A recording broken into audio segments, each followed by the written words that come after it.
다니엘 일곱 번째 말씀, 신명기 32장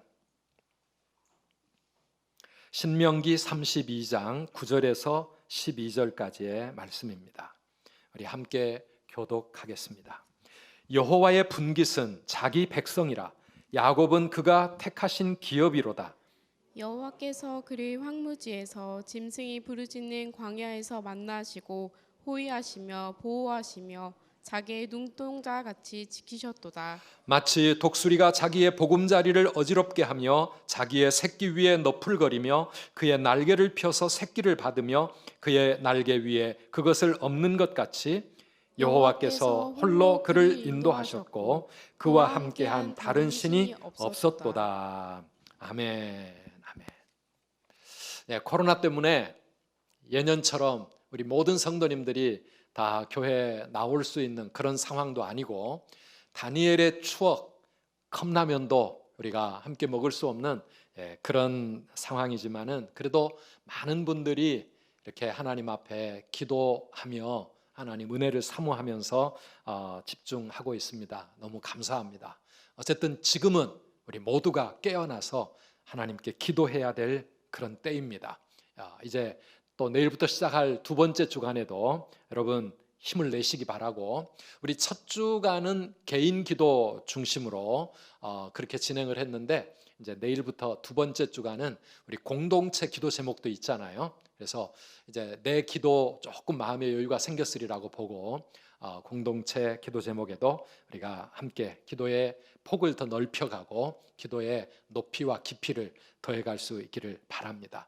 우리가 이번 다니엘을 통해서 구약 시대 그 하나님의 독수리로 살아갔던 믿음의 선진들을 함께 묵상하고 있습니다. 에녹으로부터 시작을 해서 노아, 또 이삭, 야곱, 요셉, 어제 아침 모세에 이르기까지. 근데 가만히 우리가 그들의 인생을 묵상해 보면 한 사람도 쉬운 인생이 없습니다. 다 그들이 살았던 시대와 그 모든 상황들이 참 힘들고 거칠었던 그런 삶이었습니다. 자기 힘으로 독수리처럼 날아오를 수 있었던 사람도 없었습니다. 하나님의 은혜로 그러나 매일매일 변화되어 갔던 그런 믿음의 사람들입니다. 오늘 우리가 함께 일곱 번째 말씀으로 다룰 내용은 이스라엘 민족 공동체, 이스라엘이라고 하는 그 야곱의 후손들, 그 민족을 하나님께서 어떻게 하나님의 독수리로 그렇게 만들어 가시는가 하는 내용입니다. 우리가 잘 아는 대로 신명기는 모세가 광야 40년을 다 마치고 가나안 땅 들어가기 바로 직전에 지나온 광야 40년 출애굽의 역사를 회고하면서 남긴 모세의 마지막 설교입니다. 오늘 32장은 모세의 노래라고 그렇게 처음으로 1절에서 시작을 하고 있습니다. 모세는 지금 오늘 우리 읽은 이 본문 속에서 무엇을 노래하고 있습니까? 우리를 하나님의 독수리로 택해 주신 하나님의 사랑에 대한 노래를 지금 9절에서부터 우리에게 보여주고 있는데요. 우리 9절 10절 말씀 함께 읽어보실까요? 여호와의 분깃은 자기 백성이라, 야곱은 그가 택하신 기업이로다. 여호와께서 그를 황무지에서 짐승이 부르짖는 광야에서 만나시고 호위하시며 보호하시며 자기의 눈동자같이 지키셨도다. 아멘. 여기 황무지는 노예 생활로 고통받던 애굽에서의 삶을 말하고요, 광야는 출애굽한 후에 이스라엘이 걸어왔던 40년 그 광야를 말합니다. 그렇게 돌볼 자 없이 고통당하던 그 사람, 그 민족, 소망이 없고 내일을 기약할 수 없었던 그 이스라엘 백성들을 여호와께서 자기 백성으로 택하여 주셨다. 여호와의 분깃으로 삼아 주셨다. 택하신 기업이 되게 하셨다. 그렇게 노래합니다. 이 여호와의 분깃이라고 하는 이 말은 히브리어로 헬레크라고 하는 말인데요, 이거는 몫이라는 말입니다. 배당된 자기 목. 그러니까 이 세상 속에서 하나님이 당신의 몫으로 정한 그건 뭐냐? 바로 당신의 백성 이스라엘 민족이라고 하는 그런 말씀이죠.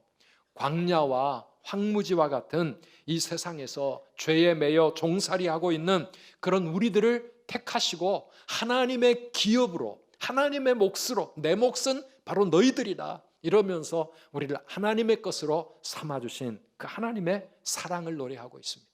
여러분, 우리가 뭐라고, 내가 뭐라고 하나님 앞에 설 수도 없는 정말 부끄럽고 추한 죄인인데, 우리 하나님께서는 그런 우리를 구원하여 하나님의 자녀로 삼아주시기 위하여 독생자 예수 그리스도를 십자가에 못 박으셨습니다. 그런 엄청난 희생을 통하여 우리를 여호와의 분깃으로 하나님의 기업으로 삼아주신 줄 믿습니다. 오늘 우리는 이 세상에서 하나님의 독수리처럼 살아가려면 내 자신의 가치가 뭔지를 잊지 말아야 합니다. 내가 도대체 어떤 존재인가, 나의 정체성이 뭔가 하는 겁니다. 나는 하나님의 택하신 기업이다. 하나님의 모든 기대와 소망이 지금 나에게 있다. 나는 하나님이 사랑하시는 하나님의 사랑의 대상이라고 하는 것. 하나님이 오늘 또 우리에게 말씀하십니다. 너는 내 아들이라. 너는 내 것이라. 십자가 그 고통, 해산의 그 고통 속에서 내가 너를 낳았노라. 그러니 너는 내 아들이고 내 것이라고 말씀하시는 거죠.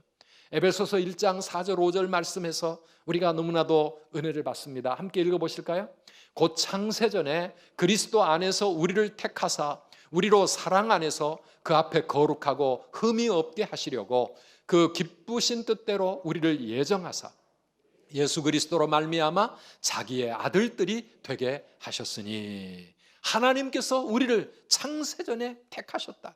이 세상 우주 만물을 창조하기도 전에 우리를 하나님이 선택하셨다는 말씀입니다. 무엇으로요? 자기의 아들들이 되게 하셨다. 우리를 하나님 자녀 삼아주신 겁니다. 왕의 자녀로 살게 하신 겁니다. 새로 비유한다면 새들의 왕인 독수리가 되도록 우리를 그 진짜 독수리이신 하나님의 자녀, 우리는 새끼 독수리가 된 것 아니겠습니까? 그래서 우리로 하여금 이 땅의 인생으로 끝나지 않고 하늘 저 높은 곳을 향하여 마음껏 힘차게 날아오를 수 있는 그런 하늘의 인생으로 살아가게 하나님이 택하셨다. 거룩하고 흠이 없는 하나님의 자녀로 이 세상에 비록 발을 붙이고 살지만 우리의 거처는 이 땅에 있지만 우리의 마음에는 하늘의 꿈이 있고 우리의 바라보는 삶의 목표는 하나님의 나라고, 이 세상에 유혹과 죄악에 물들지 아니하고 하나님 닮은 하나님의 자녀로 살아가도록 우리를 택하신 겁니다. 그게 바로 하나님의 독수리로 살아가는 우리의 삶입니다. 가정에서, 직장에서, 사업의 현장에서, 이 세상 속에 보기에는 세상 사람들과 똑같은 그런 모습으로 똑같이 일하며 살아가고 있지만 우리의 삶의 목표, 내 가슴 속에 타오르는 불길, 우리가 꿈꾸는 그런 꿈은 세상 사람들과 다른 것 아닙니까? 우리는 하나님의 독수리로 살아가게 하나님이 택하셨습니다. 창세전에 그렇게 우리를 선택하시고 언제 우리를 만나주셨다고 말합니까? 황무지에서, 광야에서 내가 가장 힘들고 외롭고 그 어려울 때, 그때 하나님은 우리를 찾아와 주시고 우리를 만나 주십니다. 그리고 깨우쳐 주십니다. 아, 하나님이 나를 당신의 자녀로 삼으셨구나. 나는 하나님의 택함 받은 백성이구나. 이거를 그때 깨닫게 되고 하나님은 우리를 호위하시고 보호하시며 자기의 눈동자같이 지켜주십니다. 여러분, 눈동자라고 하는 것은 우리 몸에 가장 예민하고 가장 소중한 부분입니다. 눈동자같이 지키신다는 것은 최고의 사랑으로, 최고의 관심과 애정으로 우리를 보호하신다고 하는 그런 말씀입니다. 우리 하나님 아버지는 지금도 고달픈 인생을 살아가는 우리들을 지켜주시고 호위하시고 눈동자와 같이 우리를 보호하시는 줄 믿으시기를 바랍니다. 이게 우리가 지금 받고 사는 하나님의 사랑입니다. 하나님의 은혜입니다. 그런데 하나님의 사랑은 이렇게 우리를 택하시고 십자가 그 고통 속에서 우리를 자녀로 낳아주신 것에서 끝나지 않고요. 그리고 우리를 지금까지 보호하시고 지켜주시는 데서 끝나지 않고요, 우리를 진짜 하나님의 독수리처럼 살아가는 그런 하나님의 백성이 되도록 우리를 훈련하시는 사랑이십니다. 우리를 훈련하시는 하나님의 사랑. 오늘 11절과 12절에 독수리를 비유해서 설명하고 있습니다. 함께 다시 보실까요? 마치 독수리가 자기의 보금자리를 어지럽게 하며 자기의 새끼 위에 너풀거리며 그의 날개를 펴서 새끼를 받으며 그의 날개 위에 그것을 엎는 것 같이 여호와께서 홀로 그를 인도하셨고 그와 함께한 다른 신이 없었도다. 예, 힘과 위엄과 권세를 가진 하늘의 왕 독수리가 자기 새끼 독수리를 훈련시키는 모습을 우리에게 보여주고 있는데 참 기가 막힙니다. 원래 이 독수리는 할 수만 있으면 가장 높은 곳에 둥지를 만듭니다. 큰 절벽 꼭대기에, 그리고 그 중에서도 그 절벽 위에 높은 나뭇가지에 보금자리를 만들고 거기서 새끼를 낳고 어릴 때는 극진한 사랑으로 돌보죠. 밖에서 먹이를 물고 아빠 독수리, 엄마 독수리가 새끼를 양육합니다. 호위하시며 보호하시며 또 자기 눈동자같이 지킨다고 하는 표현이 바로 그런 모습인데요. 그런데 아빠 독수리가 이 새끼를 언제까지나 그렇게 둥지 안에 그냥 그렇게 입만 벌려 아빠가 물어다 주는 먹이만 받아 먹으며 평생을 살게 두지 않습니다. 그럴 수 없는 것이죠. 정말 아빠처럼, 엄마 독수리처럼 하늘을 향하여 날개를 쫙 펼치고 그렇게 힘차게 날아오를 수 있는 하늘의 왕, 새들의 왕으로 살아가도록 이 새끼를 비행 훈련을 시키는 것, 그게 지금 11절에 나와 있어요. 보십시오. 마치 독수리가 자기의 보금자리를 어지럽게 하며, 어느 날부터 아빠 독수리가 새끼들이 있는 둥지를 흔들어대기 시작합니다. 이 둥지 안에 있는 새끼들을 떨어뜨리기 위해서 둥지 보금자리를 흔들어요. 여기 어지럽게 한다고 하는 이 히브리어는 격동시킨다고 하는 아주 강한 표현입니다. 무섭게 흔들어대고 안 되면 뒤집어 엎어서라도 반드시 이 새끼들을 땅으로 떨어뜨리는 거예요. 절벽으로 떨어지게, 떨어질 때까지. 이건 미완료형으로 이 단어가 표현되어 있는데 계속해서 그렇게 둥지를 흔드는 거예요.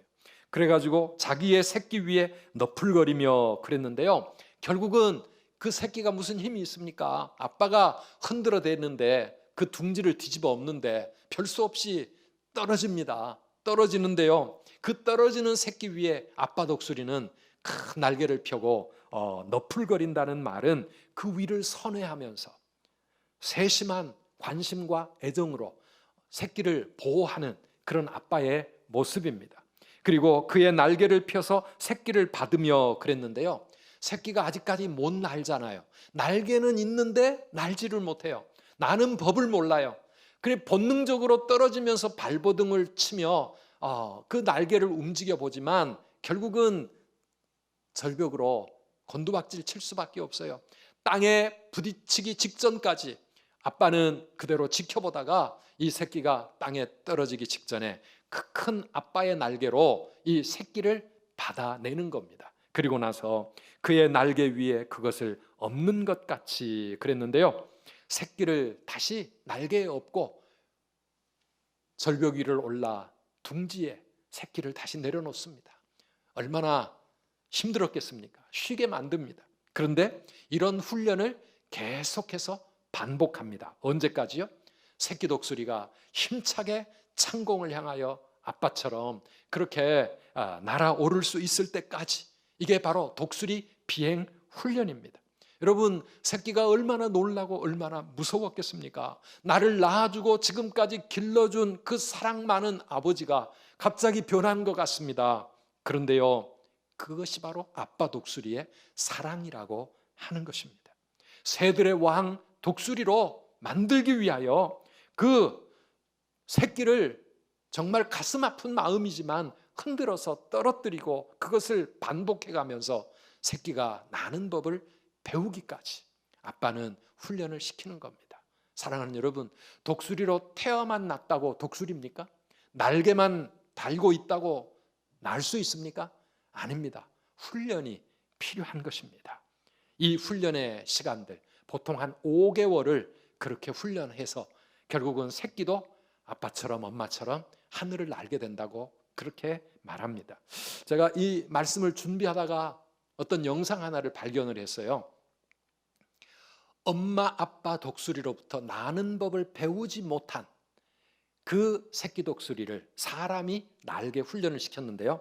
한번 그 뉴스에 나오는 장면입니다. 한번 보시겠습니까? 날카로운 부리와 매서운 눈매, 윤기를 자랑하는 검은색 깃털을 가진 새끼 독수리 금강입니다. 금강이가 사람 품에서 벗어나 야생으로 돌아가는 날입니다. 날개짓을 멈춰 날지 않을 것만 같던 금강이는 곧 바닥을 박차 긴 날개를 펴고 창공으로 날아오릅니다. 일반적으로 독수리는 5개월이면 독립하지만 금강이는 첫 비행까지 1년이 걸렸습니다. 이 새끼 독수리는 비행 능력을 상실한 어미 때문에 비행하는 법을 배우지 못했습니다. 결국 9번의 비행 훈련 끝에 자연으로 돌아가게 된 겁니다. 금강이는 1년 전 날개를 다쳐서 보호를 받는 독수리 부부 사이에서 국내 첫 자연부화로 태어났습니다.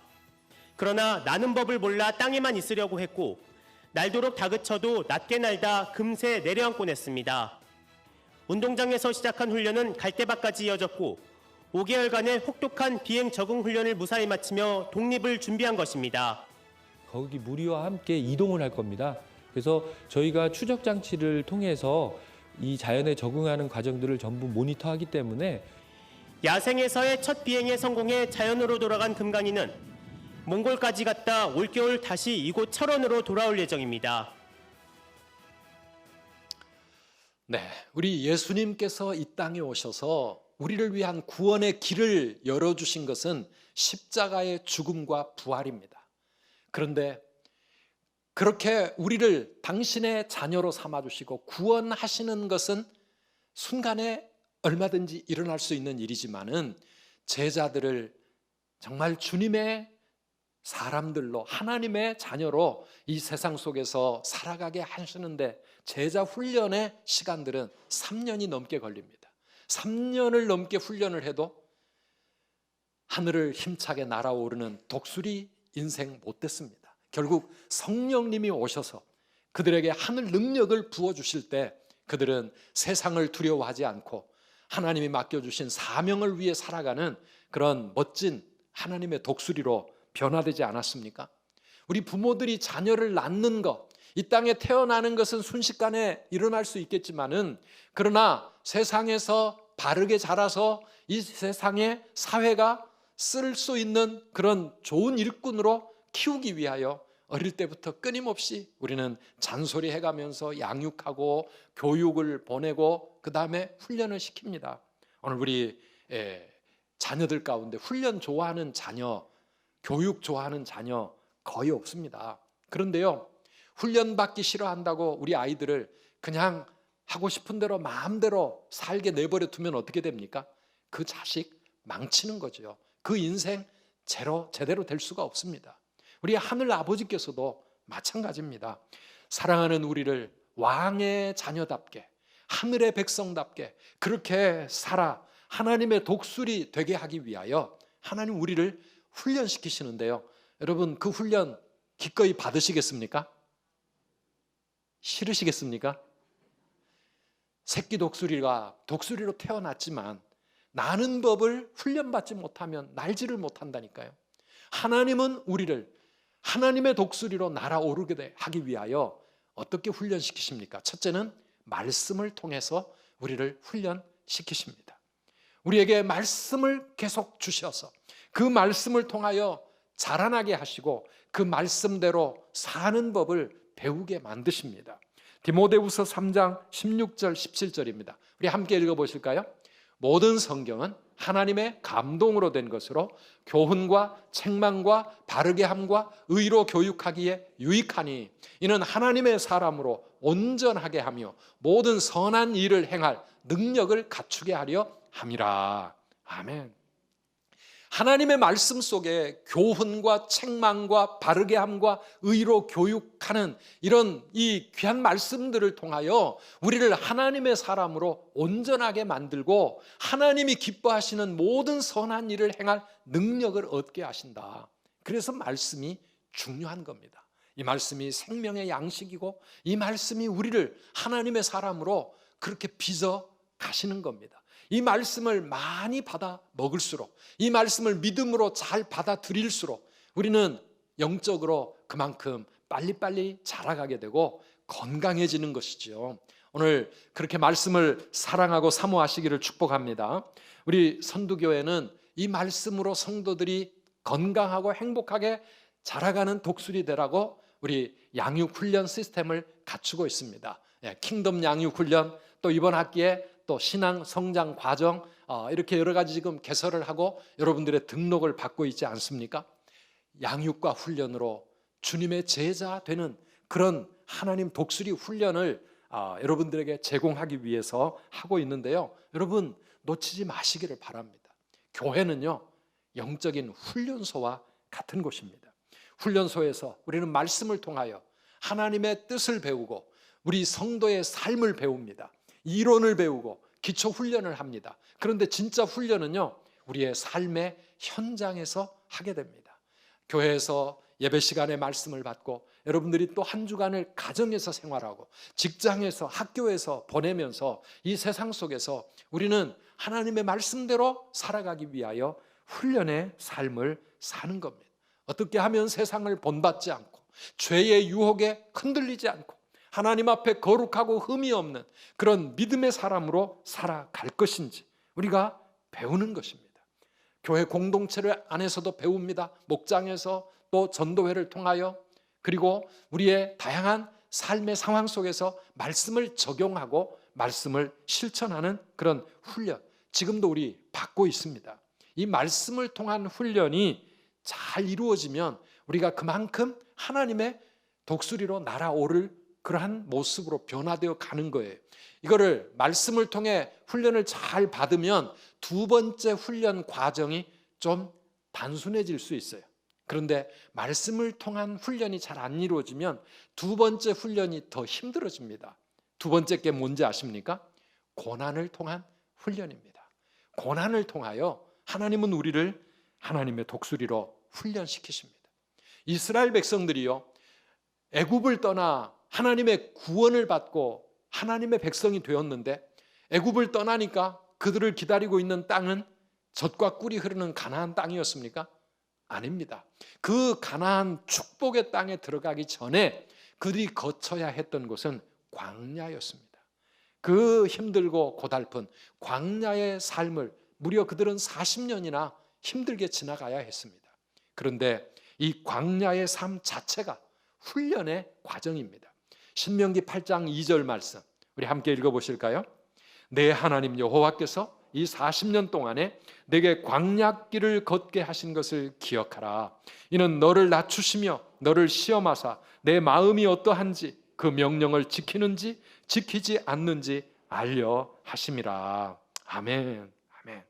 사랑하는 성도 여러분, 광야길 누가 걷게 하셨다고요? 내 하나님 여호와께서 너로 광야의 길을 걷게 하신 것을 기억하라. 왜 하나님이 우리에게 이 힘든 광야길을 걷게 하십니까? 이 광야의 고난을 통하여 우리를 하나님의 자녀로, 믿음의 백성으로 훈련시키시기 위해서입니다. 하나님을 신뢰하는 훈련을 받습니다. 하나님을 믿는다는 게 무엇인지 믿음을 배웁니다. 순종의 훈련을 받습니다. 다른 사람을 배려하고 사랑하고 섬기는 훈련을 받습니다. 여러 가지 다양한 삶의 체험을 통해서 세상을 이기고 죄악을 이기고 우리 자신의 육신의 연약함과 인간의 본능과 욕망을 이기고 하나님의 사람으로 아름답게 살아갈 그러한 훈련을 이 고난을 통하여 하나님께서 우리에게 주시는 겁니다.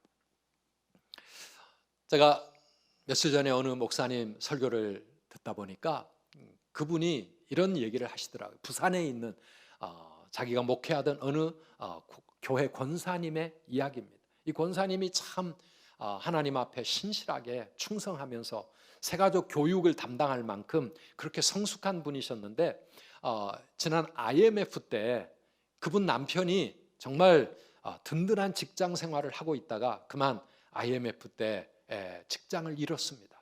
하루아침에 실직이 되고 그리고 생활이 힘들어졌어요. 딸이 대학교를 다니고 있었고 아들이 이제 대학에 들어가야 되는 그런 가정이었는데요. 딸이 등록금을 내야 되는데 이 권사님이 여기저기서 힘들게 등록금을 모아가지고 겨우 이제 그 돈을 찾아서 핸드백에 넣고 그날 마침 교회에서 새가족 교육이 있는 날이라 버스를 타고 교회를 오셨답니다. 교회 왔는데 전도사님이 권사님 왜 권사님 백이 찢어졌어요? 보니까 소매치기 당한 거예요. 버스에서 소매치기로 그 등록금으로 마련했던 돈 100만 원 이거 잃어버린 거예요. 이 권사님이 정신이 하나도 없어요. 새가족 교육을 어떻게 했는지 집에 돌아오자마자 이불을 뒤집어 쓰고 하나님 앞에 펑펑 울었다는 거예요. 하나님 어떻게 이런 일이 나에게 일어날 수 있습니까? 낙심하고 원망스럽고 어떻게 해야 될지 몰라가지고 이제 우리 딸아이 등록 어떻게 하느냐고요. 그래가지고 울다가 한참 울다 보니까 정신이 좀 돌아오더래요. 내가 지금 뭐 하고 있는 건가? 그래도 권사라고 하나님 앞에서 참 지금까지 믿음 생활 해왔는데 내 믿음은 어디 갔나? 새가족들에게 믿음으로 살라고 교육하고 돌아왔는데 나는 지금 이게 이 꼴이 뭔가 정신이 나가지고 하나님 앞에 다시 회개하고 그런데 하나님 아시지요? 저 어떻게 해야 합니까? 왜 나에게 이런 일이 생겼을까요? 여기에도 하나님의 뜻이 있습니까? 하나님께 우리 아이들의 미래, 우리 하나님께 내 가정을 맡깁니다. 그렇게 하나님 앞에 정신 차리고 기도하면서 그 힘든 시간을 이겨나가고 그날 저녁에 가족들이 함께 모여가지고 야 이렇게 됐는데 이거 어떻게 하면 좋겠냐. 딸이 엄마 괜찮아요. 나 한 해 휴학하면 돼요. 그래가지고 결국 딸은 휴학을 하기로 했는데요. 그 뒤에 학교에 휴학계를 내러 갔는데 그 직원이 왜 휴학을 하려고 하느냐 묻더랍니다. 그래서 지금 IMF 때문에 아빠가 실직을 하고 너무 힘들어서 1년 쉬었다 하려고 그런다. 그랬더니 그 직원이 하는 말이 아니 학생 지금 이 학생은 1년 동안 장학금을 받도록 장학생으로 선정이 되어 있는데 왜 휴학을 하려고 그래? 괜찮아 등록만 하면 돼. 그래가지고 이 학생은 등록하고 1년 학비 걱정 없이 이렇게 학교를 다니게 되었어요. 그리고 또 며칠 지나서 이제 아들이 대학교 발표가 났는데요. 공부를 너무 잘했는지 아무튼 학교에서 4년 전액 장학금을 주겠다고 그래가지고 대학에 합격을 하는 일이 일어났습니다. 이 권사님이 이 체험을 하면서 얼마나 하나님 앞에 한편으로는 부끄럽고 죄송하고 한편으로는 감사하고 기쁜지 나에게 소매치기 당하는 그런 어려운 일이 안 생겼다면 그저 그 100만 원 마련해가지고 등록하면서 어쩌다가 내가 100만 원도 마련하기 힘든 그런 인생이 되었나 하면서 낙심하기도 하고 또 참 힘든 마음을 가졌을 텐데 소매치기 당하는 그 고난을 통하여 한번 참 힘든 골짜기를 넘어왔더니 하나님께서 나에게 이런 엄청난 위로를 주시고 또 그때 그 문제를 이렇게 해결해 주시나 싶으니까 얼마나 감사하고 하나님 앞에 더 든든한 믿음의 사람으로 서게 됐는지 그 간증을 했습니다. 사랑하는 여러분, 오늘 우리의 삶에도 그런 어려운 일들 때때로 일어납니다. 그런다고 해서 당장 그 다음에 우리 아이들이 장학생이 되는 일은 뭐 쉽지 않겠지만은 그런데 하나님은 여러 가지 인생의 고난과 삶의 문제를 통하여 우리를 끊임없이 훈련을 시키는데 믿음의 훈련을 시키고 하나님의 자녀답게 사는 그런 삶을 우리들에게 요구하고 계십니다. 물질로 훈련하실 때 참 힘들지요. 건강 문제로 하나님이 나를 힘들게 다루실 때 정말 어렵습니다. 또 자녀들의 문제, 가정의 문제로 우리를 훈련하실 때도 많이 있습니다. 그런데요, 그 많은 훈련 가운데 어쩌면 사람을 통해서 훈련 받을 때가 제일 힘들지 모르겠어요. 왜냐하면 내가 가는 곳마다 내가 받아들이기 힘든 사람은 꼭 있게 마련이거든요. 교회 와도 교회에 어쩌다 저런 사람도 우리 교회에 있을까 싶을 만큼, 목장에도 가면 있고 전도회도 가면 그런 사람 있을 수 있습니다. 그래서 하나님께서 우리를 힘들게 만드실 때, 직장에 가도 꼭 나를 괴롭히고 힘들게 하는 사람 있고요. 아니, 심지어는 가정에도 있는데요. 가족 중에도 어쩌면 그렇게 나를 힘들게 하는 내 자녀, 내가 낳은 내 자녀까지도 내 마음을 저렇게 아프게 만들고 내가 생각할 수 없는 그런 모습으로 살아갈 때 우리가 너무 힘들지만, 사랑하는 성도 여러분, 기억하시기 바랍니다. 우리에게 주어지는 모든 고난들은 나를 훈련시키시는 하나님의 손길인 줄 믿으시기를 바랍니다. 그러니 나를 힘들게 만드는 그런 사람들이 있으면 오히려 그 사람 미워하지 마시고요, 감사해야 돼요. 하나님이 나 훈련시키시려고, 나 예수님 닮은 그런 인격으로 만드시려고 인내하게 하시고 용서하게 하시고 품게 하시고 내 마음을 넓히시려고 하나님이 저런 사람을 붙여주셨나 보다 생각하면은요, 나를 훈련시키는 조교 같은 사람이거든요. 그러니 감사하시기를 바랍니다. 감사하며 하나님이 나를 훈련하시는 그 손길에 내 삶을 맡겨야 합니다. 사랑하는 성도 여러분, 하나님 우리를 독수리로 낳아주셨는데, 나는 법을 배우는 훈련이 힘들다고 그냥 참새와 같은 땅의 새로 평생 사시겠습니까? 그럴 수는 없잖아요.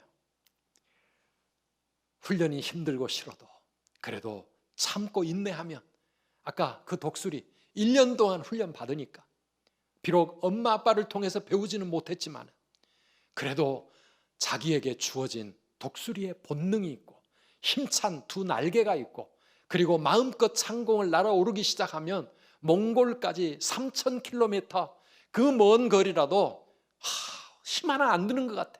날개만 쫙 펼치고 기류를 타고 그렇게 활공하기 시작하면 그 먼 거리를, 그 높은 하늘을 마음껏 날아다닐 수 있는 독수리로 평생을 살아갈 수 있는데, 사랑하는 여러분, 이 훈련받는 시간이 힘들다고 나는 그렇게 살기 싫어, 그냥 이대로 살을래, 그럴 독수리가 어디 있겠습니까?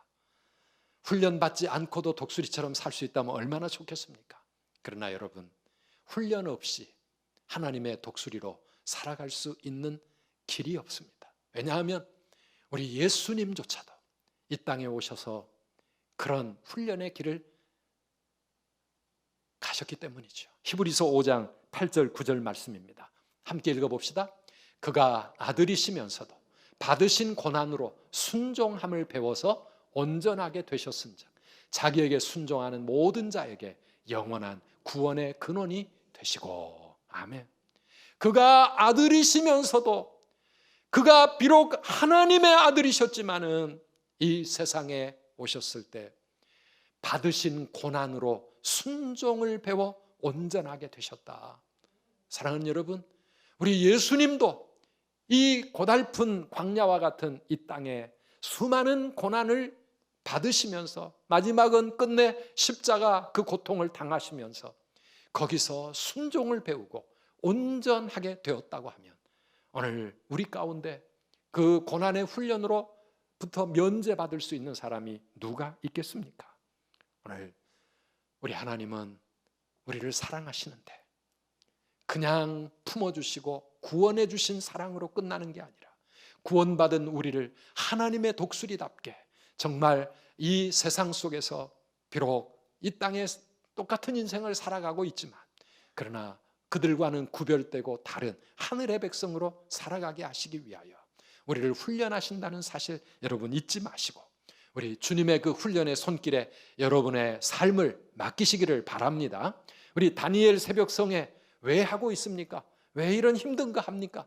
이게 바로 우리를 기도의 사람으로 세우시고 믿음의 독수리로 그렇게 이 세상을 이길 수 있고 자신의 한계를 떨치고 내 욕심 하나님 앞에서 내려놓고 하나님 기뻐하시는 모습으로 내 자신이 변화되어 가도록 하나님이 우리를 훈련시키시는 또 하나의 훈련 과정이라는 사실을 우리 잊지 마시기 바랍니다. 그래서 새벽에 일어나 그 새벽에도 오시는 하나님을 나의 하나님으로 체험하게 만드시고 힘들고 어려운 수많은 숙제들을 가슴에 품고 하나님 앞에 눈물로 기도하게 하심으로 나의 기도를 들으시고 이 고난을 통해 나를 다듬어 가시는 사랑의 하나님을 더 절실하게 체험할 수 있도록 하나님이 우리를 훈련하시는 그런 과정이니까 사랑하는 성도 여러분, 남은 2주간도 힘내서 그 하나님의 손에 붙들리는 저와 여러분 성도님들 되시기를 축원합니다.